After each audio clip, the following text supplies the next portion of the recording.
Let me read to you a passage from the 12th chapter of St. Luke's Gospel, verses 49 to 53. It's the Gospel for the 20th Sunday of Ordinary Time, Year C.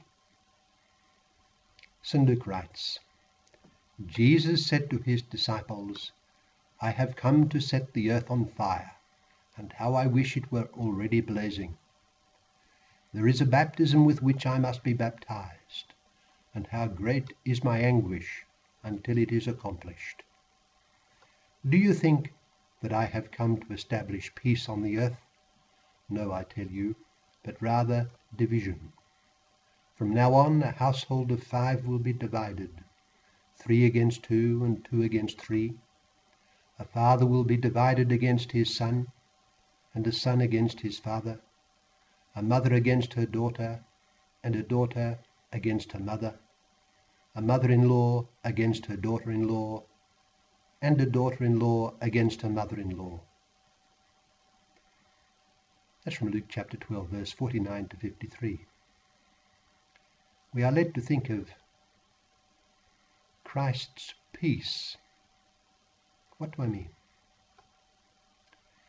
Well, one of the most striking features of human history and society is the constant recurrence of war. Inasmuch as man has a profound need for society and for relationships with others, one would have thought that human history would have been distinguished by peace. Of course, this is indeed how things ought to have been, but due to man's original fall, it is not so. So obvious and notable is this fact of conflict that many general histories have been written from the perspective of the ebb and flow of wars. Peace is man's need, but it is constantly elusive. I remember when the Berlin Wall fell and the communist countries of Russia and Eastern Europe began to crumble. All hoped for a transformation of the Cold War into a new era of peace. But suddenly, out of nowhere, began the era of Islamic terrorism, and nothing seemed able to stop it from growing. Peace seems to be constantly escaping our grasp. There has been a view of Jesus Christ which looks on him simply as a man of peace. He was a peacemaker, and required of his followers that they be makers of peace. This is perfectly correct if properly understood. Our Lord solemnly tells his disciples that blessed are the peacemakers, they shall be called the sons of God. Matthew chapter 5, verse 9. Throughout Christian history, there have been countless examples of holy Christians who out of love for Christ have distinguished themselves for their sowing of peace and replacing strife with concord. But these holy builders of the peace of Christ did not see themselves as keeping just any kind of peace, in the sense of avoiding all conflict. Nazism grew in Germany in the 1920s because many persons were not vigilant, and others just wanted to avoid difficulty. Thus, Nazism was allowed to gain power. There is an old saying which states that evil flourishes when good people do nothing. Doing little in the face of evil and human need does not safeguard the peace that God desires for the world. The peace that Christ came to bring involves conflict with what the Christian tradition has identified as the values of the world, the flesh, and the devil. It involves a courageous and persevering struggle for the truth. Our Lord proclaimed the obligation to build peace, but look at what happened in his own life and ministry. One might say, if only he had said nothing, things would have been more peaceful.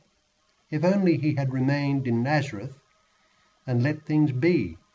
Instead, he aroused great opposition from the religious leaders and division of opinion about him among the people because of his bearing witness to the truth above all about himself. His claims and his doctrine led to his rejection and death. Our Lord caused strife. Indeed, in our gospel today, our Lord, having told his disciples in a much earlier chapter that they were to be builders of peace, tells them that I have come to set the earth on fire, and how I wish it were already blazing. He asks, do you think that I have come to establish peace on the earth? No, I tell you, but rather division. From now on, a household of 5 will be divided, 3 against 2 and 2 against 3. A father will be divided against his son, and a son against his father. Luke chapter 12. The division was caused by his proclamation of the truth. At the beginning of our Lord's life, when he was presented in the temple, the holy Simeon took the child Jesus into his arms and solemnly foretold that he would be a sign of contradiction, and that many would rise and fall because of him.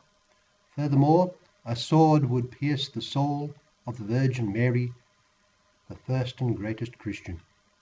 That is to say, being a true Christian and witnessing to Christ and his truth in the world will not be easy. It will bring contradiction and division. In his meeting with Pilate, our Lord defined his life's mission as bearing witness to the truth. Those who love the truth listen to his voice. There we have the key to that true peace on earth which the mission of the Christian is to build and promote. The key is Christ and his truth. The path to peace lies in embracing and living in Jesus and in his truth, and in bearing witness to it before others, even if in doing so one becomes a sign of contradiction. Of course, putting this great key into practice is a complex daily challenge, but one at least must understand what that key is. The key lies in knowing and putting into practice the truth revealed by Jesus. The world needs Christ, and the layperson must bring this message to the world of his everyday life. The Church, in her social and moral teaching, spells out what this means in practical detail, and it is incumbent on the layperson to try to gain an adequate knowledge of this teaching so as to know what the truth of Christ really entails for life and society. He must know the Church's teaching and must accept that it will involve the cross and contradiction. The true peace of God, the true peace that God intends, requires a great struggle and will involve the cross and various forms of rejection.